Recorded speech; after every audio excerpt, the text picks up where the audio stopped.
외국인 선수 2탄입니다. 어제에 이어 나머지 5개 팀을 다뤄보도록 하겠습니다. 오늘은 NC 다이노스, 두산 베어스, 롯데자이언츠, SK 와이번스, 하나 이글스 이렇게 5개 팀의 외국인 선수 재계약 여부, 그리고 또 새로운 외국인 선수 영입 전략을 한번 돌아보고 또 이 팀들 중에서 몇몇 팀의 핫 이슈도 간단하게 터치 한번 해보겠습니다. NC 다이노스 진짜 한국 시리즈에 직행을 해 있습니다. 좀 해피한 시간들을 보내고 28일 날 이제 역대급의 2위 쟁탈전이 벌어졌는데, 그죠? KT와 LG가 곳곳 다른 곳에서 그죠? 하이 팀들을 상대했는데, 자, 이 팀들이 나란히 지는 LG 팬들이 엄청 좋아하시다가, 그죠? 또 뭐 KT 팬들도 막 갑자기 좋아하다. KT 선수들은 LG가 역전이 되니까 라크룸에서 KT 선수들이 환호성을 질렀다. 이런 이야기까지도 제가 들었습니다. NC 다이노스 이야기부터 먼저 해보도록 하겠습니다. 요렇게 남의 불행은 약간 나의 행복이다. 이런 것도 좀 있죠. 지금 NC는. 그래서 드류 루친스키, 마이크 라이트, 에런 알테어 이 3명. 올 시즌 NC 외국인 선수 3명은 중상급 이상입니다. 루친스키 선수는 A급이고, 그리고 에런 알테어 선수도 리그 최강의 8번 타자가 아니겠느냐 이런 생각이 좀 들고, 라이트 선수는 조금 아쉽지만 역시 아프지 않고 경기를 치러줬고요. 성관에서 조금 아쉬움이 있었던 알테어 선수 역시 그래도 이제 30홈런에 100타점 이게 쉽지가 않죠. 그럼 이 선수들은 어떻게 되는 것인가? 김정문 NC 단장이 지금은 한국 시리즈를 앞두고 있고 집중해야 될 시기고 시즌을 모두 마치고 판단할 것이다. 시즌 전체를 봐야 한다. 이것은 너무 그냥 루틴한 이야기인데, 왜냐하면 요즘 외국인 선수들도 다 이제 에이전시가 있어서 이렇게 저희 영상도 다 본다고 그럽니다. 자, 기사가 나오고 그러면 다 해석해서 이제 보고, 구단에서 나를 이렇게 생각해? 약간 삐질 수도 있기 때문에, 지금 큰일을 앞두고 있기 때문에 말을 좀 조심하겠다 미리 저한테 이야기도 하기도 했습니다. 그래도 이제 좀 만족할 만한 성적 아닌가 이렇게 물으니까 우리는 아직도 배고프다 이런 얘기를 하는데, 여하튼 루친스키 선수는 안 잡으면 이상하죠. 라이트 선수는 좀 고민이 되는 것이 당연할 거고, 가을 야구에서의 모습도 체크를 할 것입니다. 후보군 리스트업은 언제나 이제 좀 되어 있는 거고, 알테 선수는 좀 고민이 많아 보이는데, 김종문 단장이 알테 선수에 대해서는 기대만큼 해준 것은 아니다. 좀 더 구단에서는 여러 가지 다른 부분들, 그죠? 성관이라든지, 그죠? 삼진이 너무 많은 부분, 이 부분도 조금 있고, 타율도 조금 높았으면, 자, 사람의 욕심은 늘 끝이 없는 것이죠. 내부적으로는 보낸다, 남긴다 이렇게 판단을 마친 것은 아닌데, 역시 좀 고민을 좀 하겠지만, 구단에서는 시즌 후에 메디컬 체크도 따로 할 것이라고 합니다. 그렇지만 상당히 이 선수들은 그냥 이미 퇴출이 확정된 그 정도는 절대 아닙니다. 근데 NC가 그런 건 있어요. 타 팀하고 달리, 타 팀은 그런 팀들이 꽤 있죠. 외국인 선수를 잘 뽑아오는 팀들이 있긴 합니다. 근데 NC도 그 팀들 중에 한 팀입니다. 그래서 그런 자신감이 내부적으로 좀 있어요. 그래서 후보군에 나온 선수 중에서 확실한 선수가 있다 그러면 바로 그냥 비교 대상에 딱 올려놓고 고민해서 선택을 하게 되죠. 그러니까 지금 남은 가을 야구가 상당히 한국 시리즈가 이 선수들한테는 또 상당히 중요할 것이다 이렇게 좀 봐집니다. 근데 이 과정에서 한 선수의 이름이 또 나옵니다. 바로 에릭 테임즈 선수인데 역대급 NC 외국인 타자였죠. 자, 에릭 테임즈 선수가 FA로 풀렸습니다. 우리 채널에도 몇몇 분이 테임즈 선수의 국내 복귀 가능성 질문을 좀 해주셨어요. 현재로서는 테임즈 선수는 미국이 최우선 선택지임은 분명해 보입니다. NC 구단에는 아직 어떤 연락도 보내지 않았습니다. 테임즈 선수의 원소속 팀이죠. 워싱턴 내셔널스가 2021년 내년에 옵션 행사 권리를 포기했습니다. 자유계약 선수로 풀렸는데 올 시즌 테임즈 선수 41경기에서 타율 2할 3리 3홈런 12타점 조금 부진했어요. OPS가 0.617. 2016년에 KBO 리그 완전 평정한 뒤에 2017년에 미러키하고 계약을 했죠. 3년 계약을 했습니다. 빅리그 무대에 이제 진출을 했는데 2017년도에 2할 4푼 7리 31홈런 63타점. 2018년에는 2할 2푼 9리 16홈런 37타점. 지난해에도 2할 4푼 7리 25홈런 61타점을 기록을 했습니다. 정확도는 조금 떨어지지만 대단한 파워는 여전하고, 미국에서 다른 팀을 찾는 것이 아무래도 좀 첫 번째이지 않겠느냐. 여의치 않으면 일본이나 한국도 고려는 하겠지만 역시 후순위고, 테임즈 선수 어떻게 생각하느냐 제가 뜬금없이 한번 물었습니다. NC 구단 공식 입장. 보류권은 묶여있다. 그것만 말씀드린다 이렇게 얘기했는데, 한국에 이제 오려면 NC로 무조건 와야 되고, NC가 보류권을 풀면 타 팀 이적도 가능한데, 타 팀으로 가는 것도 가능한데, 그냥 NC가 풀어줄 가능성은 제로입니다. 뭔가 이제 반대급부를 확실하게 좀 제공을 받아야 가능한데, NC도 이제 호랑이를 숲에 이렇게 팍 푸는 격입니다. 테임즈 선수가 만약에 타팀에서 뛰게 되면 상당한 부담을 가질 것이죠. 제가 말씀드리지만 한국에 오는 그 뭐 순위는 그냥 뭐 2번, 3번입니다. 가능성은 상당히 조금 낮죠. 현 상황으로서. 그냥 말씀 한번 드려봅니다. 그리고 데려오려면 이게 뭐 연봉도 대단합니다. 테임즈 선수 미러키 가면서 3년 계약. 매년 연봉으로 500만 달러 이상을 받았습니다. 1,500만 달러 이상이었어요. 3년에. 자, 올해 연봉만 300만 달러. 내년은 이제 만으로 35세가 되는데, 물론 이제 본인도 생각을 잘 해야 될 시기겠죠. 그렇지만 이제 아무래도 메이저리그에서 좀 다른 선택지를 찾을 것이고, 또 해외 리그에 뛰어본 경험이 있으니까, 글쎄요. 일본이나 한국, 뭐 선택지, 가능성 제로라고는 하기도 힘들고, 법적으로는 테임즈 선수가 지금 싱글입니다. 움직임은 좀 다소 자유로울 것으로 보입니다. 두산 한번 보겠습니다. 알칸타라, 플렉센, 페르난데스. 이 세 명이 올해 두산 참 잘해줬죠. 플렉센 선수도 이제 2달 아프고 난 다음에 골절상 입고 난 다음에 합류해서 굉장히 잘해주고, 뭐 페르난데스 선수 자 최다 안타 1위, 자 알칸타라 선수 다승 1위, 뭐 말이 필요 없습니다. 두산 김태룡 단장 이야기입니다. 세 명 다 무조건 잡아야 한다. 블랙센은 작년에도 일본에서 유혹이 많았다. 그래도 우리가 협상을 잘해서 데려왔다. 이번에도 협상 전략을 잘 짜야 될 것 같다. 그러면서 블랙센 데려올 때도 운이 좋았다. 이런 이야기도 했습니다. 알칸타라나 페르난데스 역시 최고의 활약을 해준 선수들이다. 무조건 다 잡는다 그랬습니다. 특히 이제 플렉센 선수가요. 부상 복귀 후에 완전히 잘하고 있어요. 가을 야구에 올라간 타팀들이 두산을 좀 부담스럽다고 여기는 이 첫 번째 이유가 바로 알칸타라, 플렉센 원투펀치입니다. 이 알칸타라 선수도 그렇고 플렉센 선수도 그렇고 일본 쪽에서 관심을 가지고 있습니다. 관건은 두산의 자금력이 될 것 같고 FA에 들이는 돈에 비하면 그래도 외국인 선수한테 쏘는 돈이요. 투자 대비 효율성이 나쁘지가 않습니다. 이제 문제는 올해 두산에 이제 FA 선수들이 와장창 쏟아져 나온다는 점인데 이들 중에서 이제 일부만 잡는다 해도 가외돈이 꽤 많이 들어갑니다. 여러 가지 고민이 많은 두산 베어스의 스토브리그가 되지 않을까 봐집니다. 롯데 자이언츠 한번 보겠습니다. 샘슨 선수, 스트레일리 선수, 마차도 선수. 스트레일리 선수는 최고 활약입니다. 탈삼진 1위고 또 15승. 자, 그리고 2.50 굉장히 좋습니다. 자, 194와 3분의 2이닝. 이닝도 확실하게 먹어줬고 마차도 선수 역시 이제 팀 내야 수비를 안정을 시켰다. 뭐 성적도 타격 성적도 나쁘지는 않습니다. 내야수로 보면. 공격보다는 수비에서 많은 기여를 했고 또 롯데 많은 팬들께서도 야, 이 정도 확실한 내야수 있더냐. 우리가 막 내야 수비 때문에 엉망진창이 됐는데 우리 투수들이 그나마 올해 조금 버틴 것도 수비가 되니까 버틴 것 아니냐. 마차도 잡아라 이런 의견들도 많습니다. 샘슨 선수는 개인적으로 좀 불운이 겹쳤죠. 시즌 초반 들어가기 바로 직전에 이제 부친상을 당해서 미국을 다녀오고 2주 격리를 하고 이후에 페이스 끌어올리는데 적잖이 좀 어려움이 있었죠. 하지만 그래도 매우 좀 아쉬운 시즌이다. 그죠? 서민규 단장 얘기입니다. 이건 뭐 원론적인 얘기 좀 한번 들어보십시오. 누굴 바꾸겠다, 눌러 앉히겠다 보다는 여러 방안을 고려하고 있다. 스트레일리 선수는 잔류가 최우선이겠지만 대비는 해야 한다. 협상은 어떻게 진행될지 모르지 않느냐.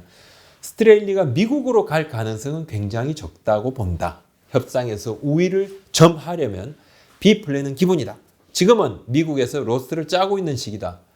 선수를 내놓으면 다른 팀에 빼앗기는데 차라리 이제 팔고 싶어 하는 구단이 좀 있을 거다. 그래서 메이저리그 구단에 돈이라도 챙기면 선수 좀 팔아라 이렇게 말하면서 매일 좀 체크를 하고 있는 그런 단계다 이렇게 이야기하는데 협상 전략이죠. 근데 스트레일리 선수 같은 경우는 지금 일본에서도 굉장히 좀 눈여겨보고 있습니다. 롯데도 알고 있죠. 자칫 이제 몸값 전쟁이 벌어진다 그러면 글쎄요, 뭐 잔류를 장담하는 것도 그렇게 쉽지만 않지만 그래도 이제 구단에서 롯데 구단에서 이 스트레일리 선수한테 미리 여러 가지 좋은 어떤 이미지도 좀 심어주고 그렇게 하고 있는데 사실 이제 그렇게 감정적으로 이렇게 굉장히 릴레이션십을 갖는다고 하더라도 실질적으로 이렇게 제시하는 금액이 너무 큰 차이가 나면 그냥 일본으로 가게 되는데 한번 좀 지켜봐야 될 것 같습니다. 샘슨 선수는 대체 후보군이 아예 정말 아예 없다. 대체할 선수가 아예 없다. 아마 그러진 않을 것 같아요. 그렇다면 몰라도 잔류가 좀 쉽지는 않은 상황이고 제로 베이스에서 검토한다고는 하지만은 그래도 뭐 현재로서 보면 퇴출 가능성이 51% 이상 되지 않겠느냐. 마차도 선수는 사실 이제 재계약 대상자입니다. 근데 롯데의 고민이 이렇게 장타율에 좀 있어요. 지금 시즌 리그 장타율 9위거든요, 롯데가. 그러니까 내년에 만약에 거포 내야수가 나온다 그러면 역시 시도해 볼 만한 가치가 있다. 이것이 이제 성민규 단장의 이야기입니다. 마차도 선수의 팀 내 기회도도 잘 알고 있지만 정말 대단한 거포가 나오면 고민이 된다고 뭐 당연한 이야기겠죠. 모든 가능성을 열어두고 접촉을 하고 싶다 이야기를 하는데 하여튼 롯데가 내년이면 베테랑들이 또 한 살을 더 먹게 되니까 장타율에 대한 고민들을 좀 하고 있습니다. 지속적으로. SK 한번 보겠습니다. 핀토 선수, 로맥 선수, 타일러 화이트 선수. 뭐 핀토 화이트 그냥 뭐 바로 막 자동 퇴출인 것이죠. 지금 문제가 로맥 선수입니다. 로맥 선수인데 로맥 선수는 그러면 어떻게 될 것인가? 로맥 선수는 잔류할 가능성이 좀 더 높습니다. 좀 잔류 가능성이 상당히 높아지고 있습니다. 예. 그리고 나머지 지금 2명의 외국인 투수는 거의 협상이 거의 완료 단계입니다. 발표만을 남겨두고 있습니다. 자, SK 고위 관계자 이야기입니다. 로맥 선수는 최종적으로 협의를 해야겠지만 남기는 쪽으로 비중을 높게 두고 있다. 타자 후보군은 있다. 그렇지만 로맥 선수한테 있어서 분명히 개선된 부분을 봤다. 8월 초에 승인 폼을 바꿨고 그 이후에 다른 선수가 됐다 이렇게 언급을 했는데 8월 이후에 로맥 선수가 폼을 바꿨어요. 그 이후로 성적이 너무 좋습니다. 구단에서는 아무것도 바뀐 것이 만약에 없이 그냥 성적이 좋아졌으면 또 언제든지 그냥 성적이 나빠질 수 있다고 생각을 할 수가 있어요. 근데 지금 그게 아니라는 거예요. 그래서 제가 좀 체크를 해봤습니다. 8월 4일 이전까지는요. 72경기에서 타율 2할 4푼 9리에 13홈런 36타점, OPS가 0.82, 1위였는데 8월 5일부터 10월 28일까지를 보니까 66경기에서 타율 3할 2푼 1, 2, 19홈런 54타점, OPS가 무려 1.089입니다. 완전히 다른 선수로 봐야 됩니다. SK 관계자 이야기 한번 들어보시죠. 타격 폼을 두고 이진영 코치하고도 이야기를 많이 했다. 몸쪽 높은 볼에 허점이 많았고 130km대 후반 볼에도 헛스윙이 많았는데 8위치 수정 등을 좀 했고 지금까지 수정을 하려다 포기하고 있는데 결국은 본인이 수긍을 하고 좀 받아들였다. 이후 결과가 굉장히 놀랍다 이렇게 이야기를 했습니다. 이런 부분, 이런 여러 가지 판단의 기준점이 된 것 같아요. 최종적으로는 코칭 스태프하고 상의를 할 것 같습니다. 해야 되고 잔류 가능성이 매우 높고 아까 말씀드린 것처럼 나머지 2명의 투수는 거의 최종 단계에 와 있습니다. 발표만 남았습니다. 그렇다면 30일 최종전이 끝나면 어떻게 뭐 사령탑, 새 감독이 발표가 됐든 또 영예혁 감독의 유임이 발표가 됐든 뭐 감독 발표가 되는 것인가? 며칠 전에 우리 채널에 한 분이 질문을 주셨어요. 저한테 댓글로. 영 감독 이야기는 시즌 끝나야 나올까요? 궁금합니다. 이렇게 이야기를 해서 제가 댓글로 좀 답글을 좀 드렸죠. 네. 시즌 마치고 아마도 좀 곧바로 아닐까. 이건 개인적인 생각입니다. 라고 댓글을 달았는데 이제 워딩은 딱 요만큼인데 또 온라인 쪽으로 이렇게 계속 이야기가 좀 증폭이 되면서 30일 경기 종료와 함께 새 감독이 발표된다 이렇게 또 회자가 되는데 제가 조금 당황을 했습니다. 그래서 미리 좀 정확하게 좀 말씀을 드립니다. 구단은 시즌 종료 뒤에 곧바로 영경혁 감독하고 면담을 가진다고 합니다. 영 감독의 거취를 최종 결정하기 위한 순서입니다. 현재로선 영 감독의 건강 이슈가 무척이나 큽니다. 무엇보다 한 시즌을 통째로 변수 없이 치르고자 하는 것이 SK 구단의 첫 번째 방침입니다. 구단이 다음 단계를 고민하고 계획하고 있는 것 분명합니다. 어느 정도 구단 방침이 섰습니다. 하지만 100% 확정은 좀 아닙니다.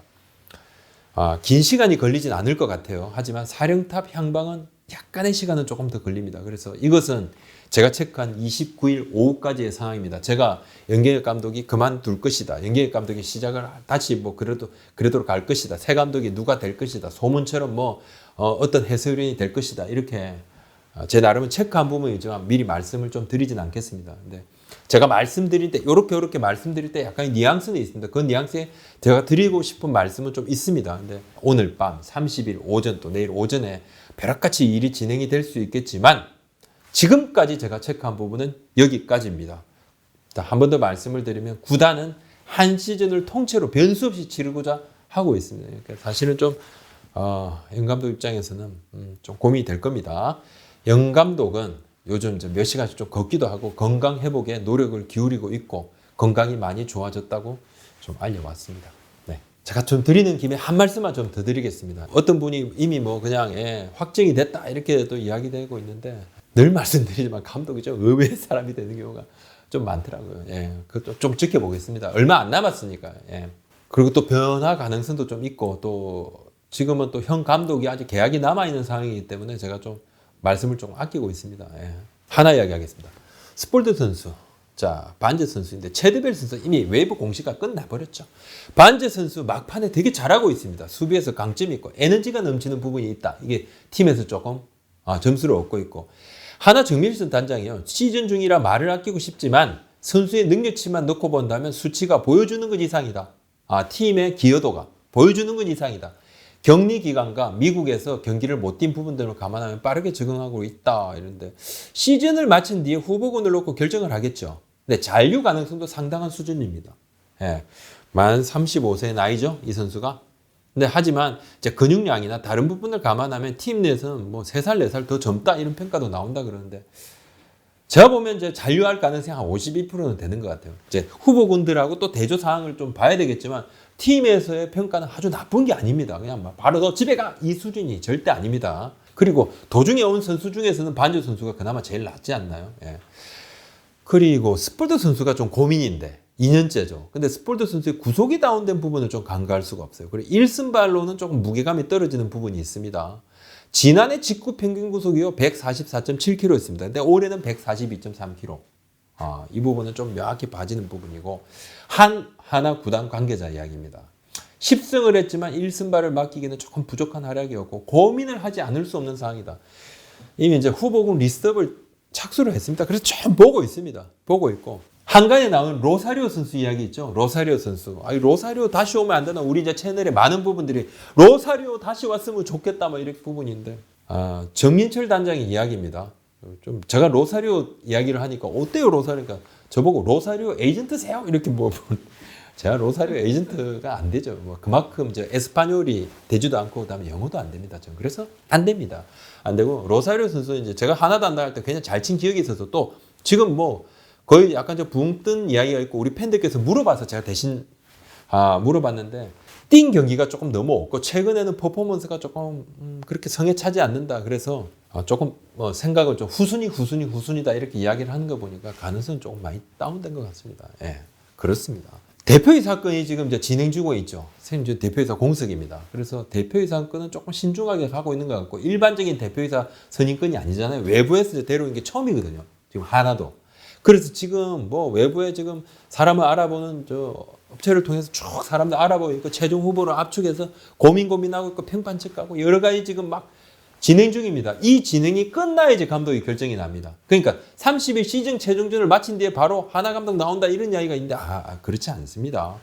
물론 이것은 제가 29일 오후까지 30일 오전에 사장 영입을 해서 바로 사장님하고 으쌰으쌰해서 30일 오후 끝나고 감독 누구 이렇게 발표할 수 있겠지만 그럴 가능성이 굉장히 낮고 그래서 대표이사 선임되고 감독 후보군하고 조율을 해서 그 뒤에 사령탑 발표가 있고 그래도 이제 11월 초순까지는 마무리를 해야지 마무리 훈련 등 내년 시즌 일정의 차질을 최소화할 수 있지 않을까 보여집니다. 부분 저는 이제 가운데 단계별로 진행 사항을 좀 말씀을 드리고 있습니다. 그렇다면 뭐 일주일 후에 2주일 후에 벌어질 일을 이야기해달라 합니다. 능력이 안 돼요. 자, 오늘 말씀 여기까지입니다. 구독, 좋아요 좀 부탁드리겠습니다. 감사합니다.